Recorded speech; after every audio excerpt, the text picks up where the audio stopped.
Hey everybody, we are live here with Courtney McRae Crawford, who is an Egyptologist. Now, she is in Cairo, so we may have No, some I'm in technical. Oh, I'm in Dab. okay. So she's out of Egypt though, is the point. So her Wi-Fi is not quite as robust, as it here is here in the States. So we may lose her in those moments. I'll keep talking. We can have a discussion about other things. Looks like we already have several questions up here, which is great. Um, but yeah, so Courtney, let's do a little introduction here, and then we'll get started. Courtney has lived in Egypt for over 7 years, during which she has earned a master's in Egyptology from American University of Cairo. Her master's thesis focused on childhood in ancient Egypt, analyzing more than 600 child burials from the pre-dynastic period of the Middle Kingdom, which was 5000 BC to 1650 BC. She served as a personal assistant to the prestigious Egyptologist Dr. Salima Ikram, assisting with the mummification experiments, maintaining the American University of Cairo Egyptology Lab, and creating an animal mummy database that's still in progress. While working with Dr. Ikrim, she also interned at the Egyptian Museum of Antiquities, assisting with the artifact database in the National Museum of Egyptian Civilization, where she organized tours for the ambassadors visiting Cairo. She's assisted in the Egyptian Museum of Antiquities with the temporary exhibition "Exalted Spirits: The Veneration of the Dead of Egypt Through the Ages." Her museum work has led her to assist in the Grand Egyptian Museum in partnership with the UN Habitat on the temporary exhibition of urban spaces in Cairo, past, present, and future, where she designed the Heliopolis and Babylon Fortress wing. She has so many credentials. Courtney is absolutely brilliant, and she has been very kind to come and share her knowledge with us today. So, Courtney, tell us a little bit about what you're working on right now. So I recently have gone into archival studies because while working on my thesis, it was during the pandemic. So I wasn't able to go to museums or research centers or any of that. I had to do all of my research from old site reports or anything that I could find or access, or be able to have someone loan it to me and bring me the book. Oh goodness, I have to say props to the Egyptology community because during the pandemic there was a group made where it was like the quarantine library. So people were scanning books, sending it to each other and doing that. So that helped so much during that time.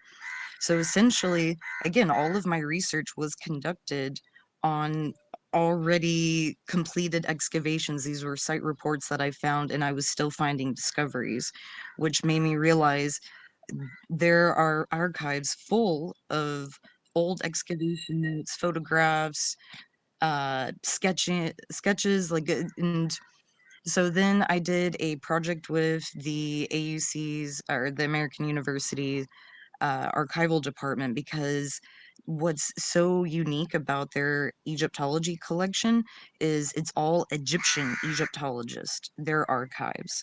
So I had the opportunity to curate the Dr. Naval Swalem collection, and while doing so, I discovered that Dr. Swalem and Sety uh, were friends. And so, to give context for anyone who does not know the very interesting figure of Sety, she was a British woman who had a concussion when she was 4, pronounced dead.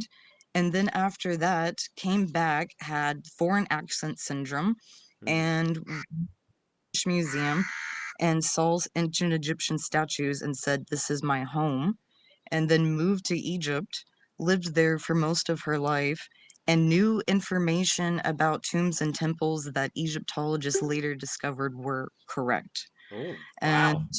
so she played a some people have mixed feelings about her, whether, if she actually was a high priestess of Seti the First. It's all, but nonetheless, she still played a very influential role for Egyptian Egyptologists because she worked mostly with Egyptian Egyptologists and helping promote their careers. And so, yeah, so finding letters between them, it was fascinating because in one of the letters, he told her, uh, I wish I had your insight. I wish I could see what you saw, which shows that he truly believed her. And whether if other people do or not, that imprint is, I think, very unique. Yeah, I mean, I know as an anthropologist, I've had quite a few very strange encounters and things that defy explanation for sure. There's a lot of strange things out in the world for sure. So our next segment is our typical bones to pick segment. So this is where I ask our guests questions of how your particular area of expertise has been misrepresented in media. So obviously, there's a lot of stuff with ancient Egypt and Egyptian culture, much like there is with lots of ancient cultures. So, what are some of the most pernicious kind of misinformation that gets spread about ancient Egypt in fictional worlds or TV shows or whatever kind of media? Mm, well, this has been a trending topic of debate and about regarding ancient Egypt. There's always been a huge discussion around the race of ancient Egyptians. Mm-hmm. And if you think of the context of what, I don't know, essentially what we think of as race, the ancient Egyptians wouldn't have had that.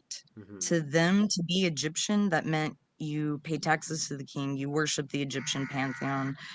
There is evidence of people who were Nubian and became Egyptian, and there's evidence of people from the Levant coming in, and there's so much influence from ancient Egyptian culture to the neighboring regions, and it's just just in the recent years, I've seen so many debates on this, and it's just frustrating. It's like, why are we hung up on that? Like, It's definitely an American so thing. Definitely. I mean, race pervades so much about American life, and I did a for any of you out there who want like the full history of like where the concept of race come from. I did an anthropology in 10 or less episode on the origins of race on this channel if you really want to investigate. But essentially, it's a 17th century colonial creation to divide and conquer the poor. And because it was such an effective tool, it ended up spreading out throughout colonies, and racialization of cultures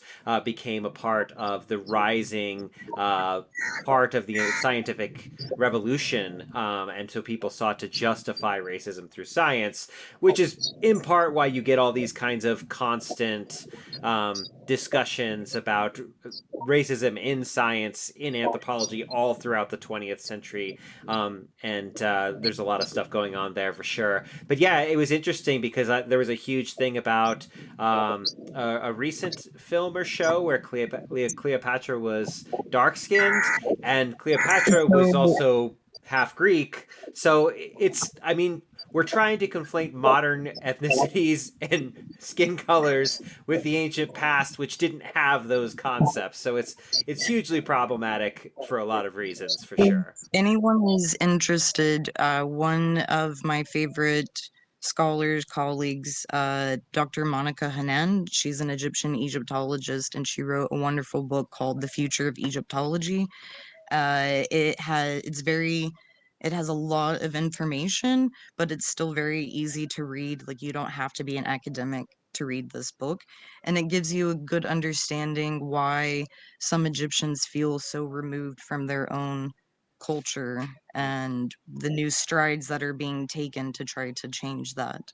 Um, Also, she's just a fabulous researcher, and she's done a lot of talks on this in particular.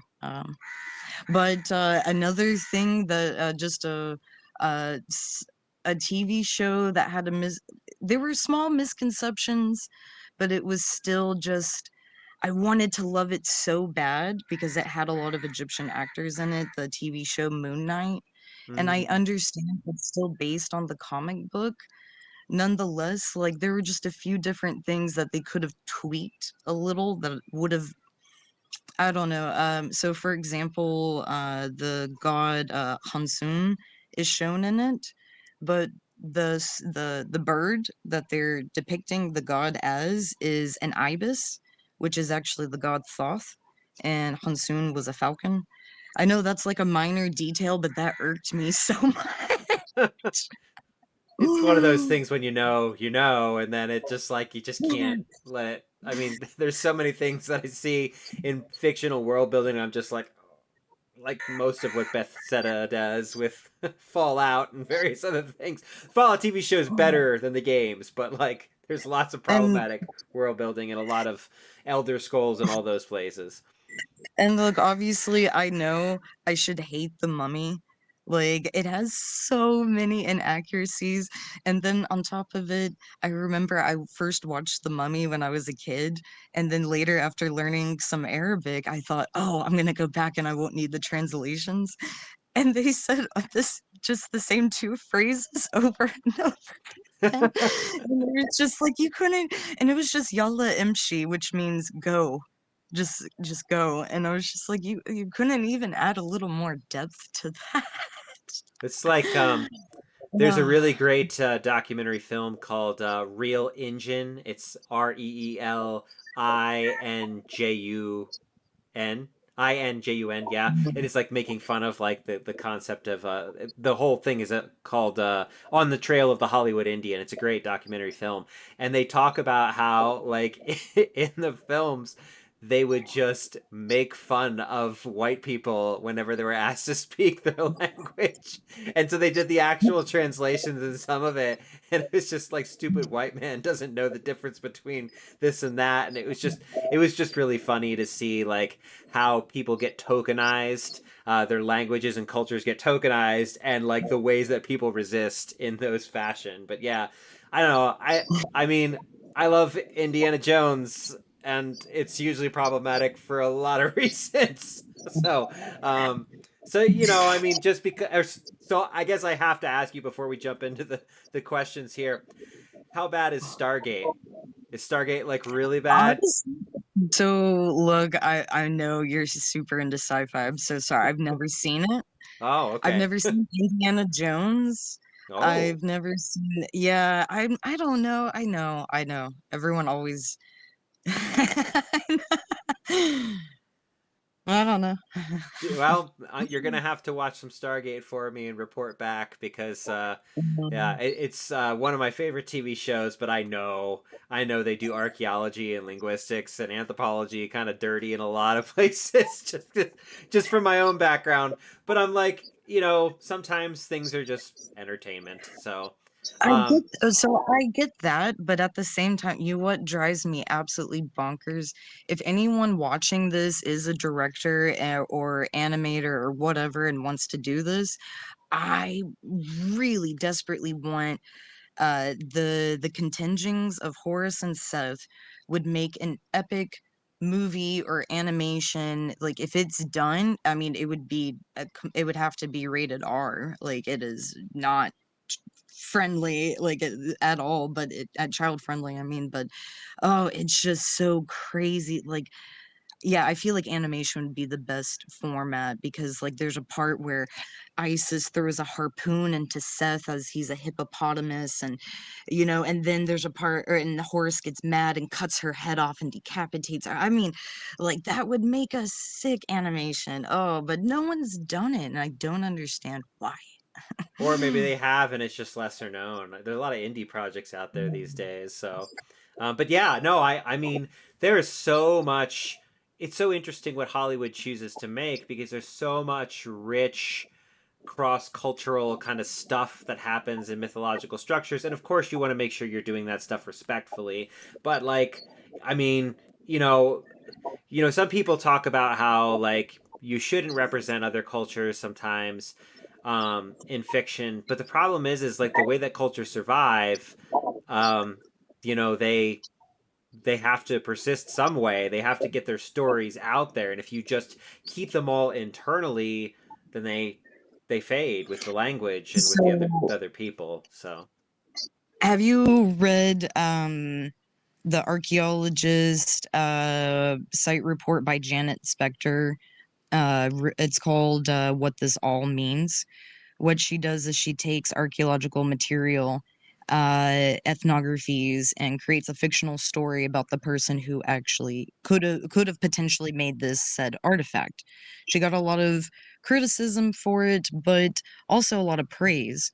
So in one of my gender classes, we were asked to write a story, and I picked. Oh God, I'm very obsessed with this site. It's the site of Wasut. It was only occupied during the Middle Kingdom, or the end of the Middle Kingdom, the 13th dynasty.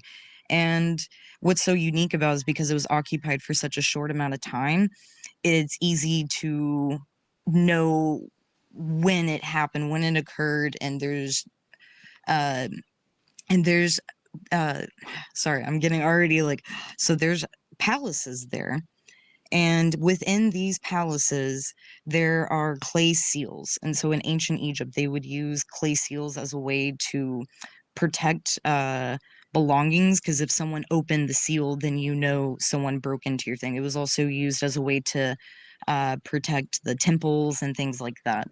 So for personal belongings, if you have clay seals, that means you are high status. That mm, means you your own like your own personal property. You have the ability to create this specific seal to your name. And this site had a large number of seals to women. And this is mm, very rare. And in particular, the woman who had the most seals was a woman named Reni Sedneb, daughter of the king.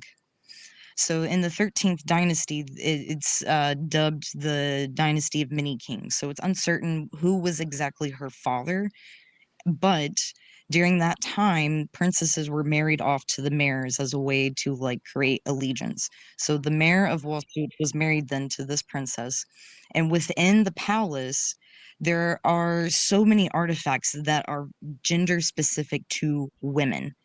And so there's the birthing brick, which women in ancient Egypt and sometimes all the way up till the 20th century, women in Egypt would squat over 4 clay bricks as a way of supporting, and then 2 women would support them, which would allow their hips to open and the baby to come down. So there was a symbolic birthing brick that was painted with birth magic. And birth magic, again, is specific to women and children. And on the brick, there are images of Hathor, again, the mother goddess, who is associated, especially during Hathor has her highest reign or praise during the Middle Kingdom. And so there's images of Hathor and happy women giving birth. There's Renisadib seals.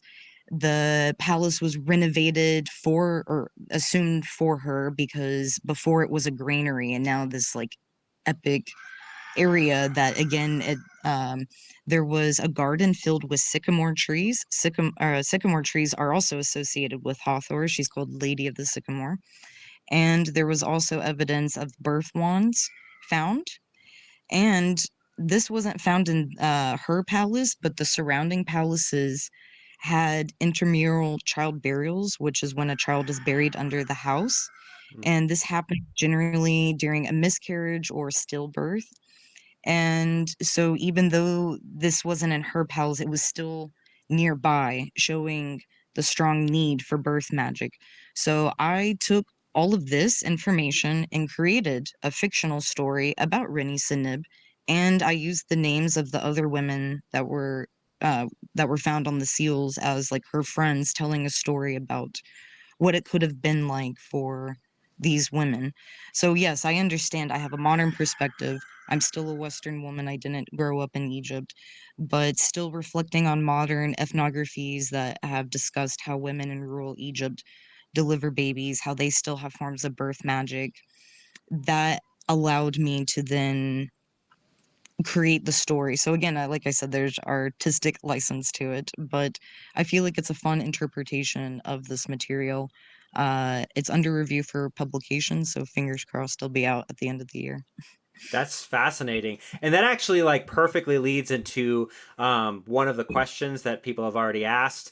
And sorry, guys, I go a little bit out of order sometimes because things just flow that way. But someone asked how religion was practiced by the average person in ancient Egypt. Because I know when we talk about magic, we tend to think of elites and stuff. But like the truth is, in the ancient world, there's a lot of like everyday magic. So birth magic being one. What are some other really interesting forms of everyday magic in an ancient world?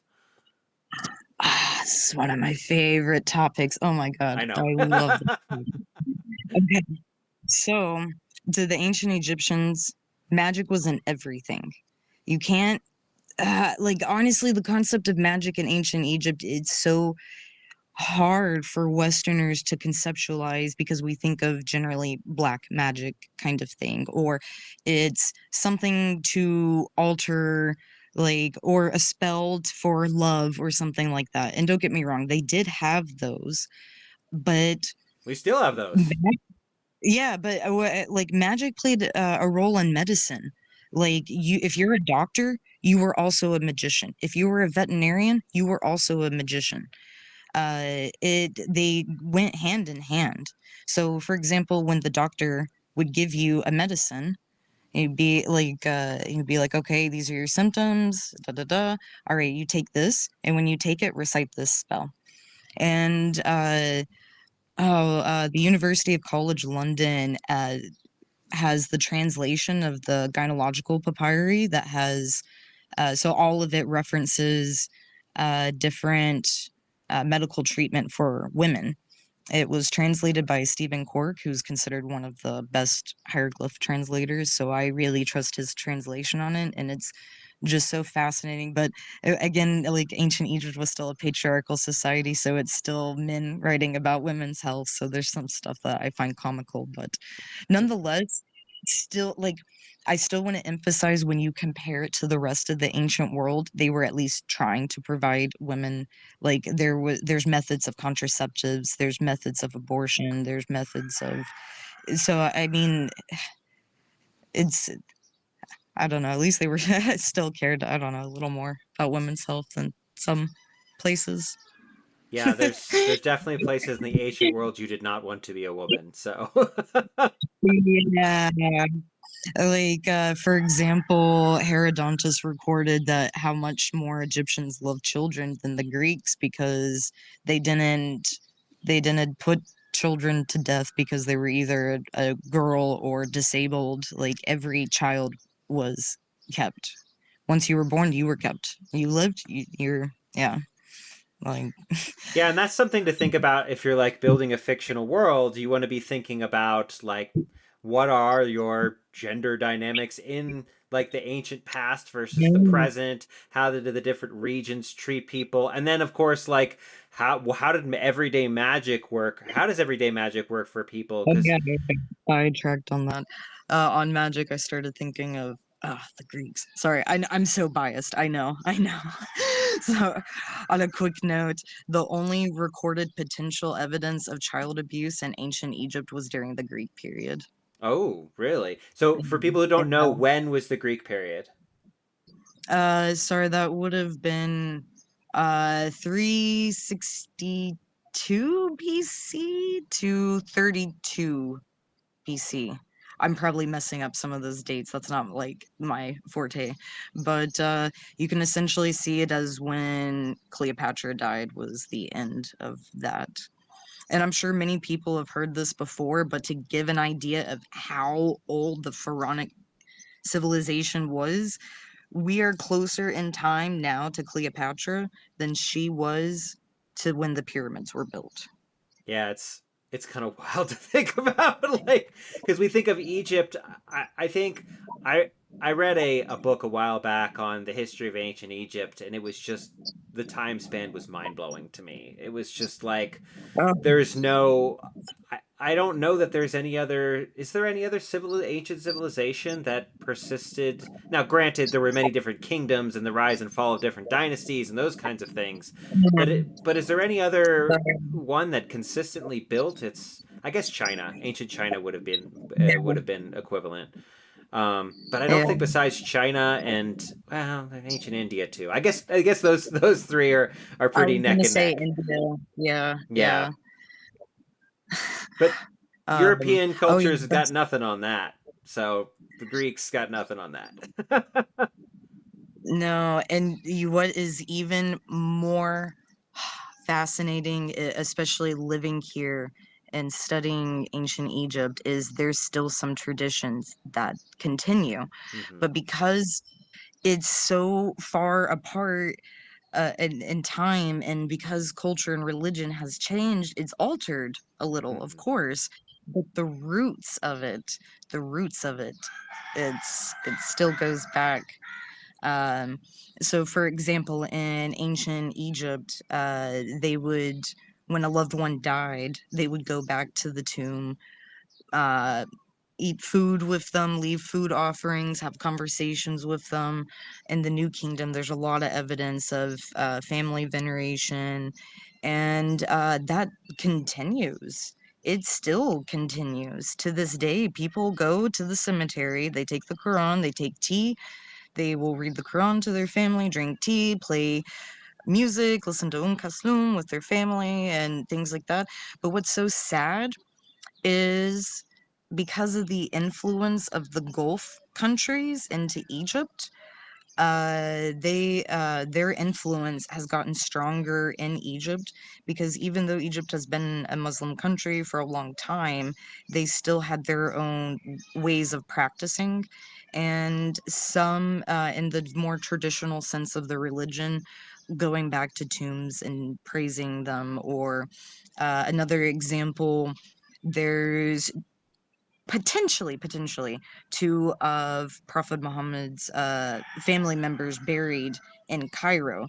So some people still go and pray to them and ask for help, and other Egyptians view that as haram or forbidden. It's not permitted in the religion. So unfortunately, that tradition will probably die out. But I'm glad I at least got to see it. I don't know. Yeah. So we have some more follow-up questions on the magic Oh, sorry. stuff. Yeah. That's okay. Oh, okay. Another one is, so what exactly is this magic? Is there a parallel framework to better help Westerners conceptualize it? Like how does the system of magic Mm, work? And then also a second question to keep in mind, how would you adapt this for like game mechanics? That's a really interesting question. So first, like how does the magic mhm. system exactly work in ancient Egypt? Gotcha, gotcha. Okay, so the creation myth in ancient Egypt. So when you think of creation myths, you have to think of the landscape. That highly influences how people view creation. 100%. So in Egypt, how the reason the country was or is so fertile is because of the flooding of the Nile. And you don't see it anymore because the Nile has been dammed, but up until, until the 1950s, 60s, yeah, late 50s, early 60s, when the dam was built. Before that, I mean, a good part of Egypt would be underwater. And you just learn to live around that. They've been doing that for thousands of years. And so their creation myth is that it's all water, and then land forms out of the water. So what caused the land to come out of the water? The creative energy of magic. You could view it almost like the Big Bang. Like, it is what initiated it. It is what brought it into being, magic. So to them, you can't live without magic. You can't go to the afterlife without magic. You can't give birth to your child without magic. You can't be healed without magic. You can't it was everything. Hmm. Well, and I know there's a lot of like, if you're wealthy, you had elaborate magical tomes created. In fact, I have a copy of the Egyptian Book of the Dead on my shelf back here, or a version of the Egyptian Book of the Dead. I I think was gonna it's say, how do you have a book there's many copy? versions. Yeah, it's there's many versions. I think it's the one that is like the longest, most Book of complete Omni. version. Yeah, yeah, I think that's the one. It's the Barnes Yeah, and Noble edition. Like it's not, you yeah. know. No, I don't know if you remember in my family life in ancient Egypt lecture, I read a part of that because it really highlights how important mothers are in ancient Egypt. There's several parts that's like, do not do wrong to your mother. Make sure her heart is always happy and things like that. And yeah, no, mothers were highly revered in ancient Egypt, and they still are to this day. So for following up with that too, like, so is the magic system is about like emergence? It sounds like, from Yeah. creative vital force. Is that a correct kind of thing? Like a magic is like an emergent thing in everyday life, or do they have to invoke certain words? Like, are there certain Yeah, hieroglyphs? um, yeah, there are certain things you do have to invoke for, uh, so like what I was saying with medicine, you're given the medicine and then you recite a spell. Um, like I said, there's also evidence of, like black magic or whatever, but it's not as common, and most of this evidence comes from the late period when there's not like a steady uh, dynasty per se between, and it starts shifting between the Nubians and the Sayat dynasty and all of that, or the Persians.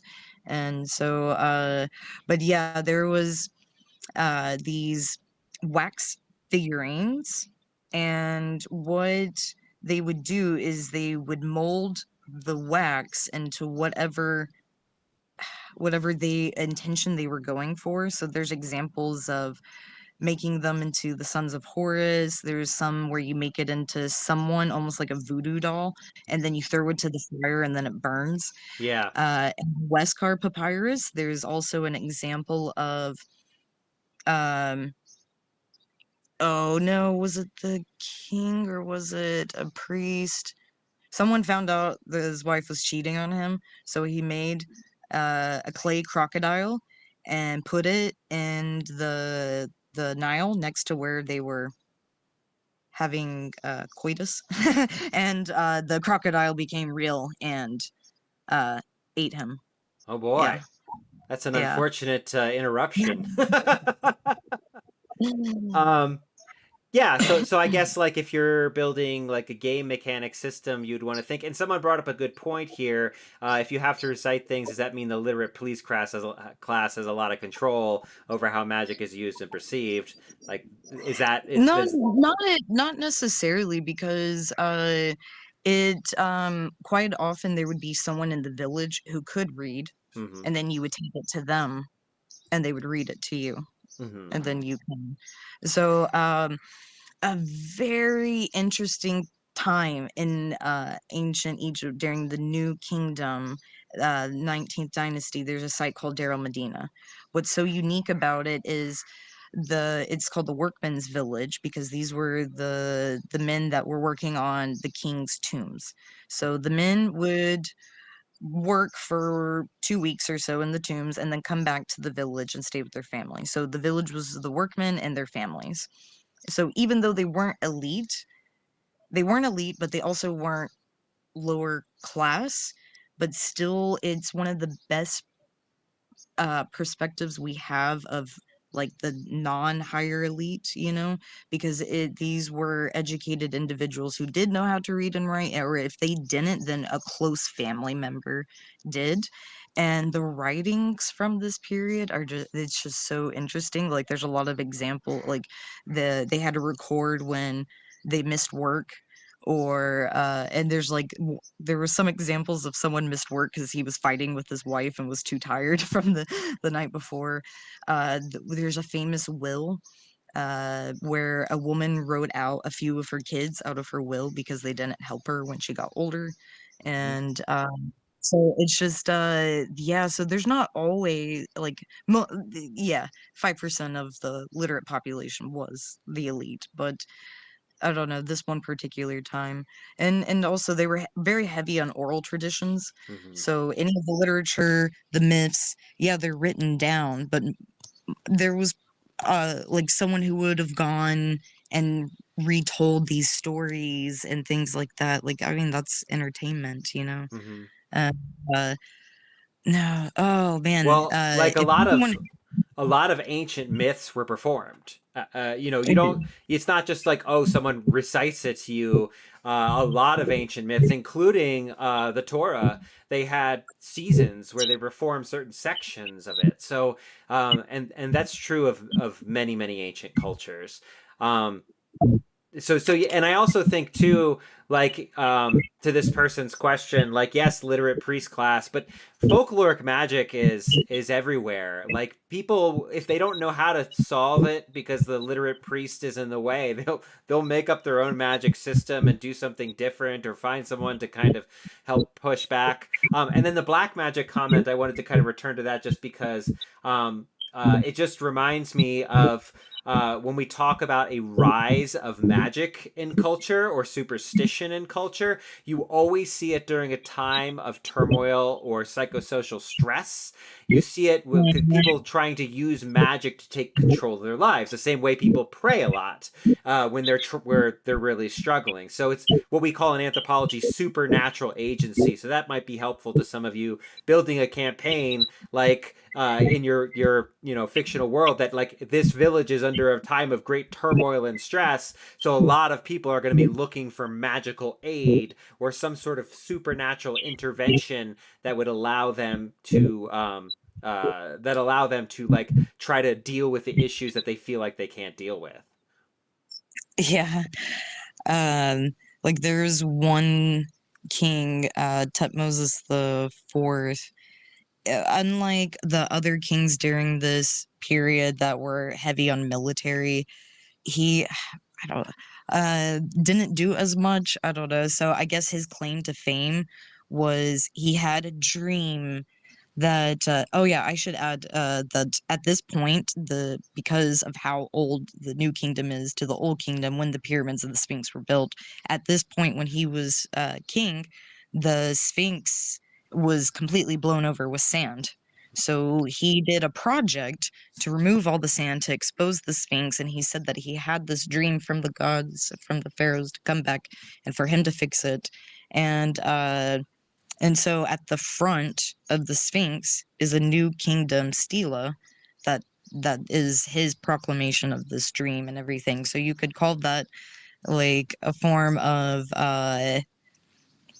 yeah, like him like scraping or grasping at straws for Graffiti. his Yeah. because you know because the king is supposed to be the living god Horus, and Right. so yeah, it's no, it's so interesting. That's something to also think about when you're at a lot of, not all, but a lot of ancient Egyptian sites, especially like Giza or Saqqara, Luxor. These sites are reused for thousands of years. Right. And so there's just, again, so many layers that.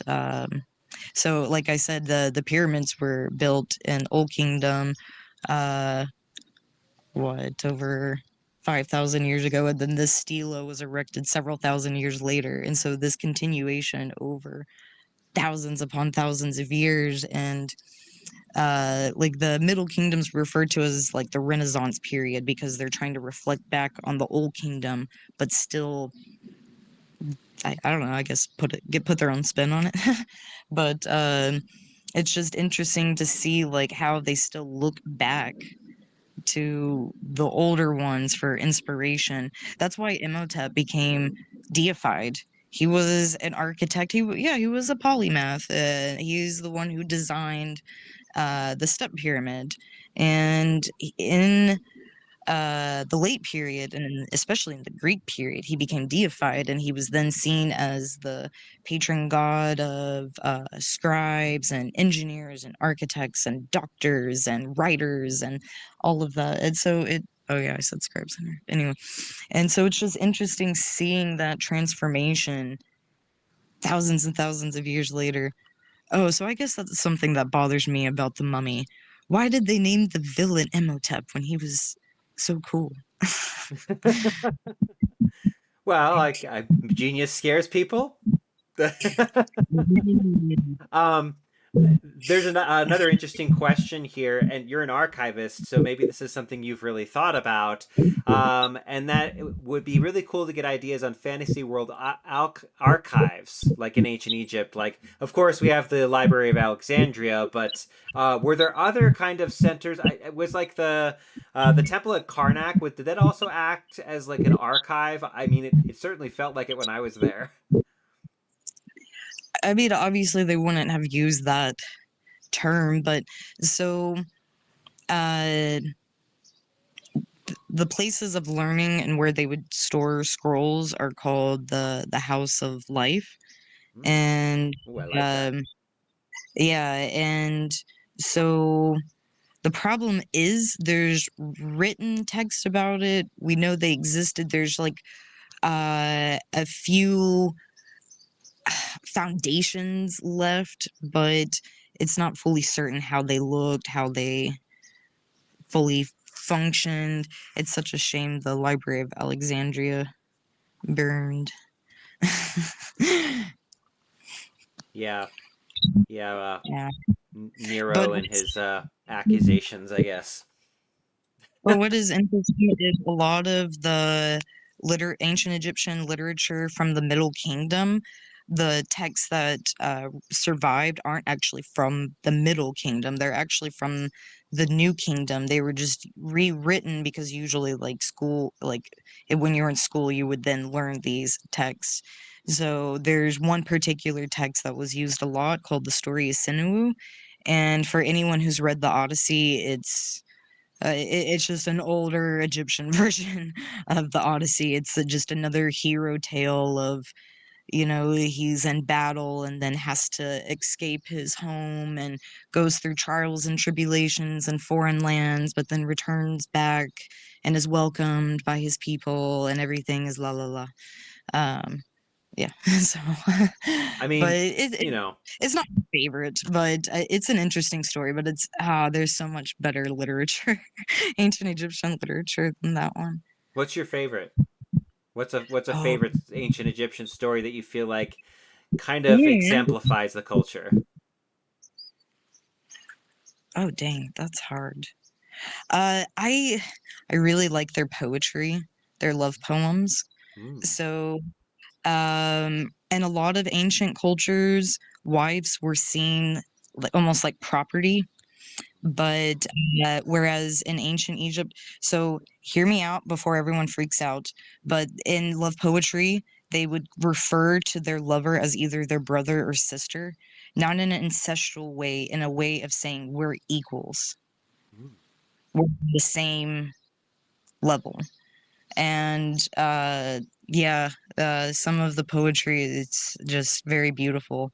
Some of it's also like one of it was like her thighs are as luscious as blah, and I was like, "Oh, okay, well, there's also that too." There's always Um, erotic poetry. Always. It's all in well, if ancient anyone's stuff. interested in that, Google the Turin Papyrus, you'll find some. But anyway, another text that is very interesting, there's the ghost story. So they did believe in ghosts. So a man that was working in the tomb fell asleep and then is awoken by the ghost. There's also, if anyone ever says depression is a modern disease, then tell them to go read The Dispute Between the Man and His Ba Mhm. and tell me that depression didn't exist because it was It's a about a city man. disease. It's a city disease. You see it in ancient and modern cities. So yeah, oh goodness. Yeah, I like the myths a lot. I don't like the political stela. I get its importance, But like for example, the Hatshepsut's obelisk is very important in trying to understand how she uses gender roles to legitimize her rule as king. Hmm. So if anyone says Queen Hatshepsut, correct them. She ruled as king. Hmm. I visited Hatshepsut's temple, and it was so incredible. It was amazing. Um, okay, so we have a couple other questions. We have a lot of questions today, actually. I really like this one. How did religious secretism play a role, like the Isis cult in Rome? Were there other examples of Egyptians taking from other cultural traditions around religion? Hmm. So are they asking if the ancient Egyptians borrowed from others or did others borrow from them? Well, I would think it would be both ways, wouldn't it? Okay, because I have a lot of examples of how other people borrowed from ancient Egypt, especially the Greeks and the Romans. Oh yeah. Um, Well, the Bible but too. So what's interesting is in the late pre-dynastic, early proto-dynastic period, if you look at the ceremonial slate palettes, you can definitely see influence by Mesopotamian culture. If anyone wants to Google the Narmer palette, you can see there's two lions whose necks are very long and curving together. That you don't see that anywhere else in ancient Egyptian artwork, just in this specific period. I guess this is when they're still like cantonizing their art iconography. And but yeah, so because I mean not the Greek, sorry, the Egyptians had trade networks in the ancient Levant and in Nubia, you do see a lot of influence of, for example, Hathor. She's the goddess of travel, mistress of the West. So a lot of workmen who would go and work in the turquoise mine in the Sinai Peninsula, there's a Hathor temple dedicated to her, and then she's also then called the Lady of Turquoise. Also, when there was a lot of trade with um, ancient Byblos and modern Lebanon, uh, she was also called Lady of Byblos, and there's even oh God, if anyone's been to the cedar trees in Lebanon, it's so sad because they're so small. And if you read ancient Egyptian texts, they talk about cutting down thousands and thousands of cedar trees for their coffins and woodworks and all of that. It's like, oh no. But anyway, I know there was also stuff in modern times too. But anyway, so and also when there's a period when the Nubians were in control of ancient Egypt, which was the 25th dynasty, and they uh, also used the ancient Egyptian pantheon. When the Persians control, they all put their own spin on it. You can definitely see the difference. And like when the Sayad period, when the Persians were in control, you can really see by the artwork that it's got Egyptian like like gods or something, but then it'll have a very Persian style. And then when the Greeks were there, they were obsessed with the ancient Egyptians. Oh my God, the Greeks just so I mean they fell in love with Thoth, they fell in love with Isis and just and started fusing the gods in with their own gods. So they even created their therapist, which is like a combo of Osiris, Zeus, and the Apis bull, all like in one. And so then Serapis' consort is Isis, and then it's their child is Horus. But when you look at the Greek images of Horus, it's very much like a Greek cherub-looking baby. And and then even in the Roman period, they were also highly influenced. And you would think, why? Like, y'all yeah, why? And so yeah, there's tombs in Alexandria, the catacombs there. They're Roman, but they're still ancient Egyptian themed. They have the mummy, the mummifying, and Anubis painted in the tomb. You know what's also very interesting is some early Coptic Christian artwork. There's a painting of Jesus as a mummy, which I love Hmm. that painting so Yeah, much. Yeah. I've heard of that one. Yeah, Yeah.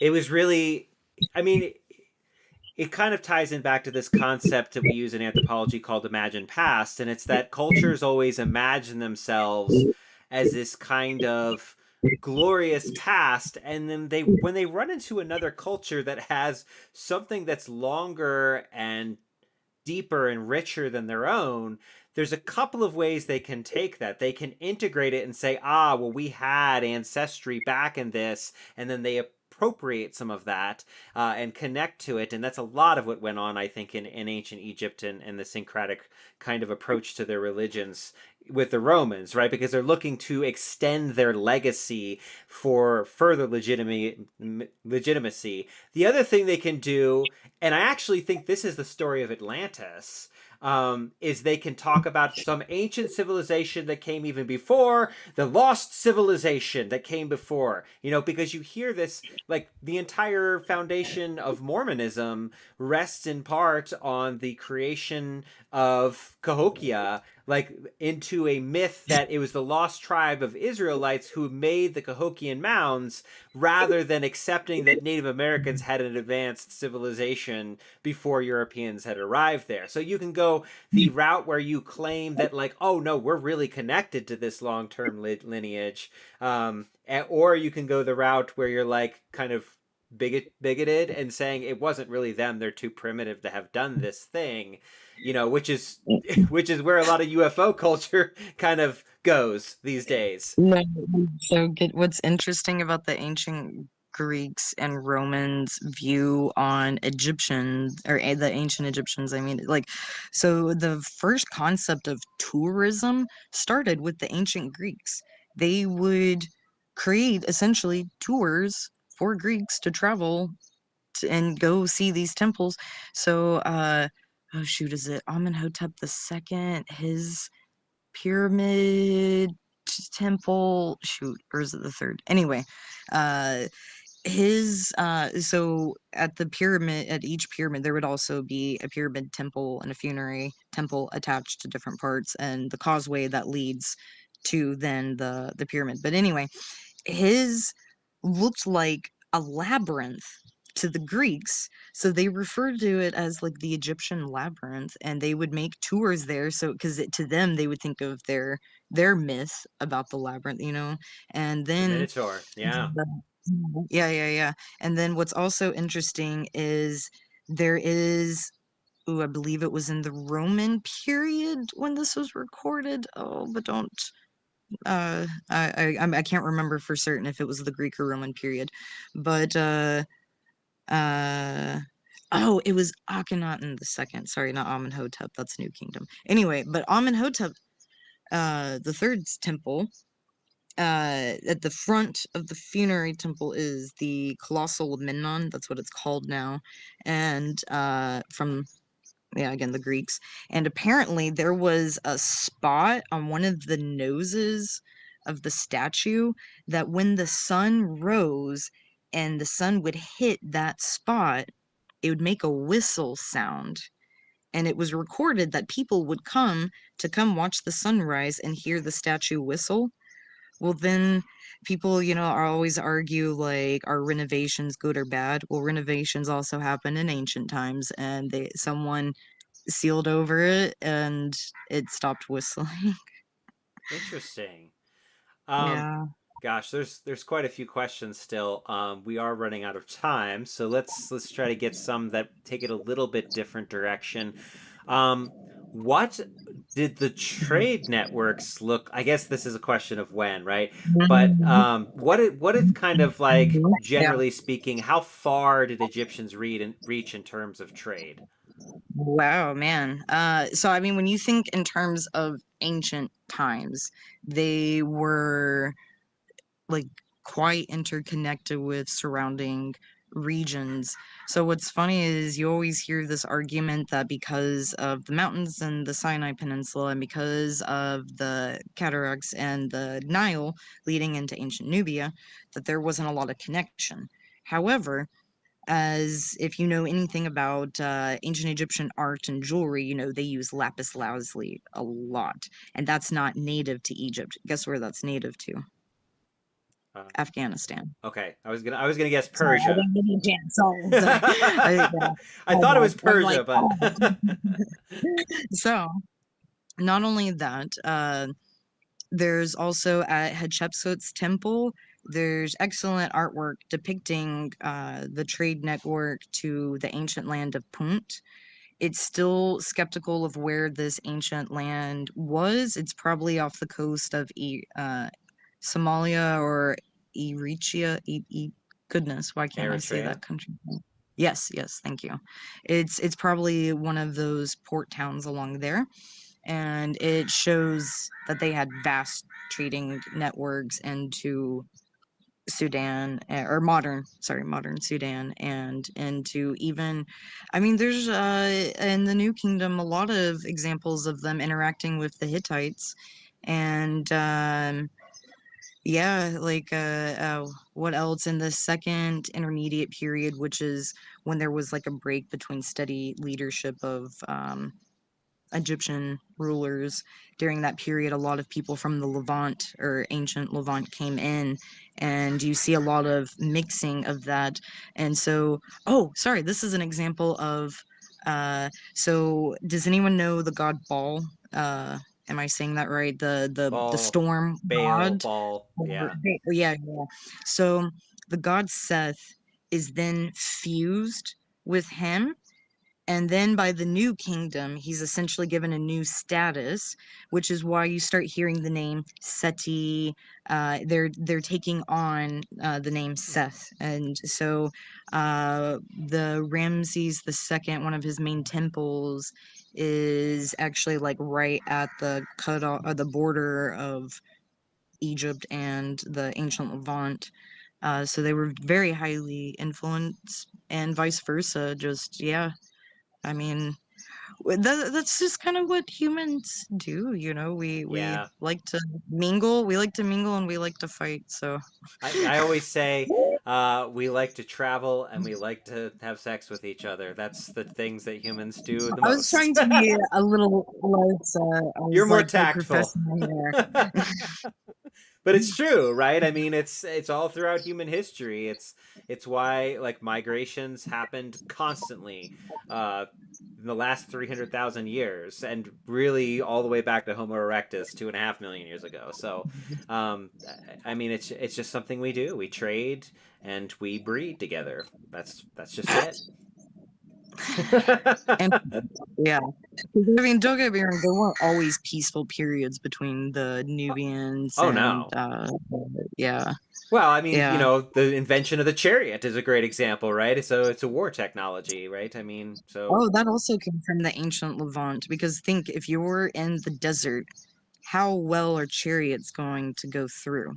that's So true. the best examples of chariots being used regularly was when Akhenaten was king, and he made his crazy religion and city that was out in the desert, and or like the ground was more flat anyway, but those are the only like proper roads known of until the Roman period, because for them the Nile was the road. You didn't need, yeah, so Yeah. that Why was, would you build roads if you have a perfectly useful river that more than half the year is like completely flooded and gives you access to everything? yeah. Let's see. Final questions here. Oh, so there's a question earlier about epic monsters and deities. What are some Okay. kind of epic monsters? I mean, obviously the deities are pretty epic by themselves, but what about epic monsters in ancient Egypt? I mean, we see a lot of that in ancient Greece. There's monsters everywhere. What were the monsters of ancient Egypt? So when you think of, I would say more demons Hmm. than monsters per se, and quite often the demons could play like two different roles. They could either be there to help ward off, like scare evil energy or bad things away, or they could do the opposite.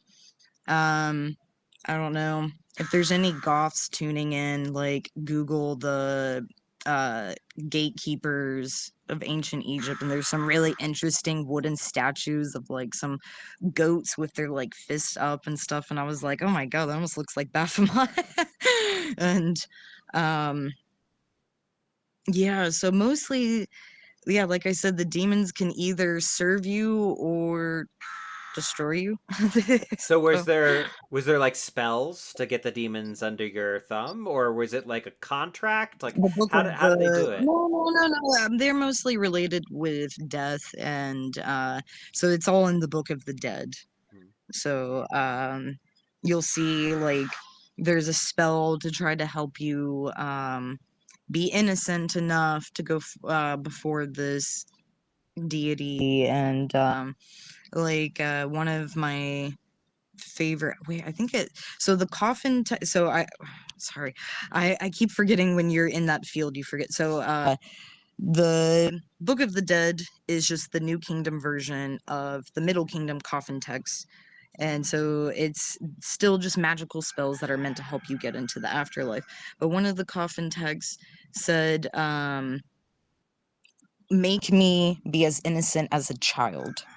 So essentially, they're saying like and it was make my tongue light, make it so that way it's like you're proclaiming only truth. You're coming for, because kind of like how a lot of people and modern religions view like a child is too innocent to go to hell per se, and so it's interesting. Oh yeah, and then before the use of coffins were used, but the prevalent use of them, it was the pyramid text. But then the pyramid text would have only been limited to people who could have pyramids, which is the king.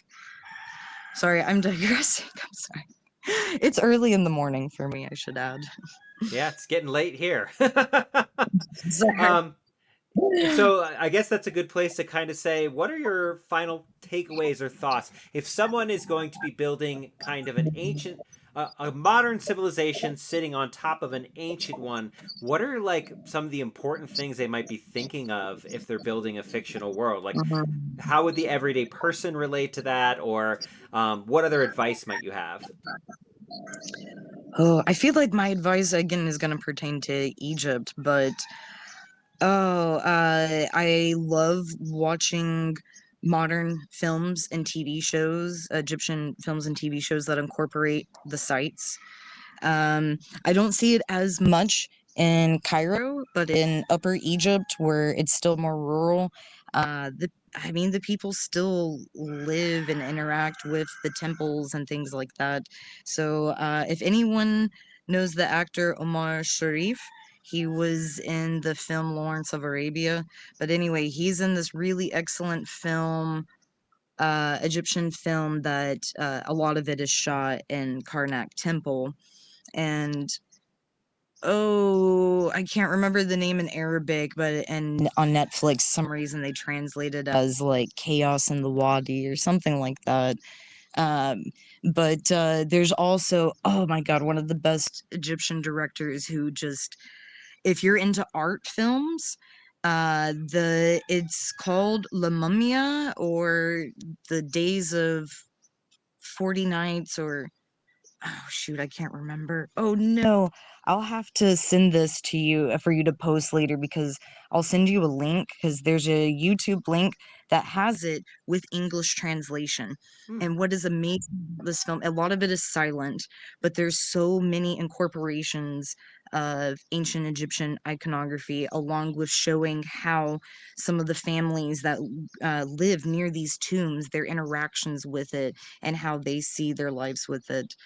Now that I have a little kid, I also play him this cute Egyptian TV show called Bakar, which takes place in Nubia or in Aswan. And what I love in it is the title, or the intro to it. It shows the little boy running through the temples in Aswan, and it's just like showing that's his life, because he passes it every day, going to school, going to the market, and it's just I love seeing things like that. And these are experiences I would have never gotten if I would have studied Egyptology in the US or Europe.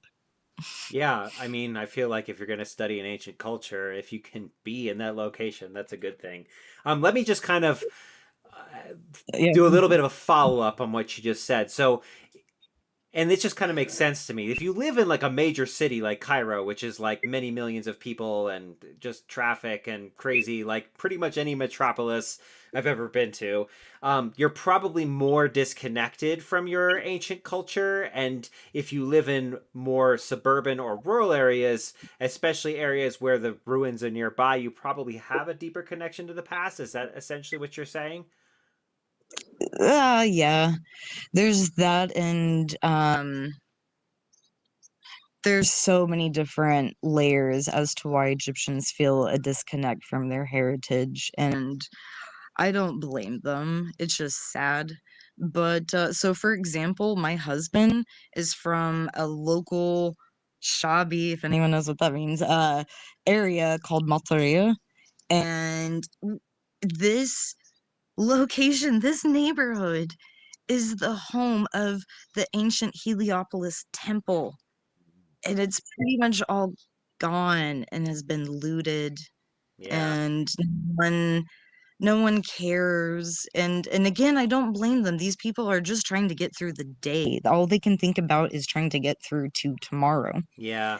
But, but it's just knowing one of the oldest running temples ever in the world is now just gone, laid over in a garbage pile. And so I told my husband how that creation story I was telling you of the land coming out, it's believed that happened there. Mhm.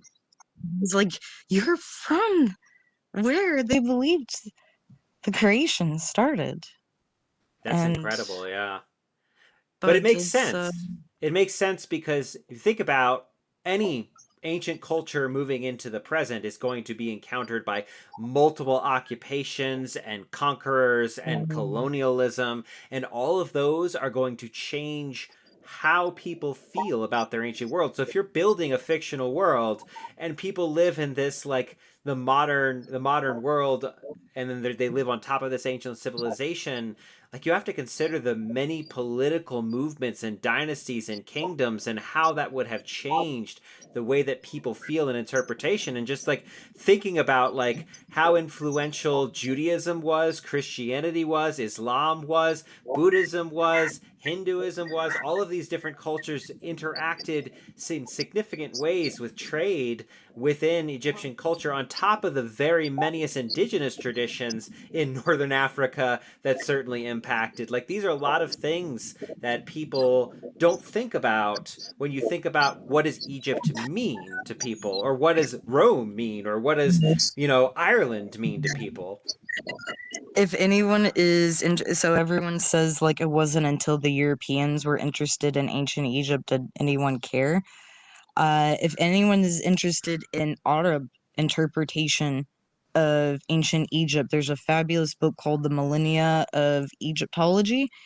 And what I love most about this book is the author puts a lot of images of Arab scholars trying to translate hieroglyphs.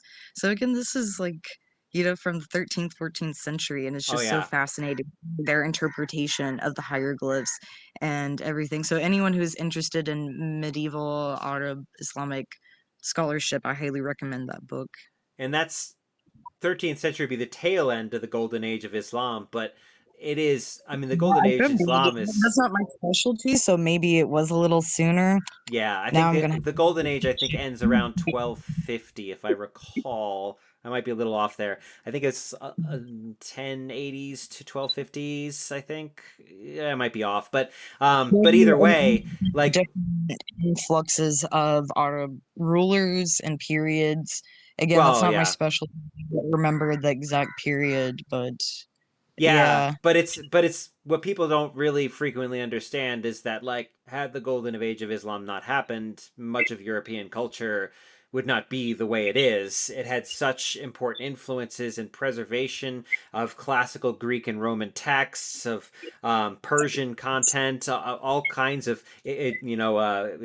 stuff from India, stuff from China, all kinds of stuff was Yeah. really brought into there and So preserved. what I've just one last thing before we finish, I want to say is that if people think about American democracy being, or so much of American culture being influenced by the Greeks, especially in terms of medicine and things like that, then that means you got to go back and credit Egypt Yeah, yeah. because.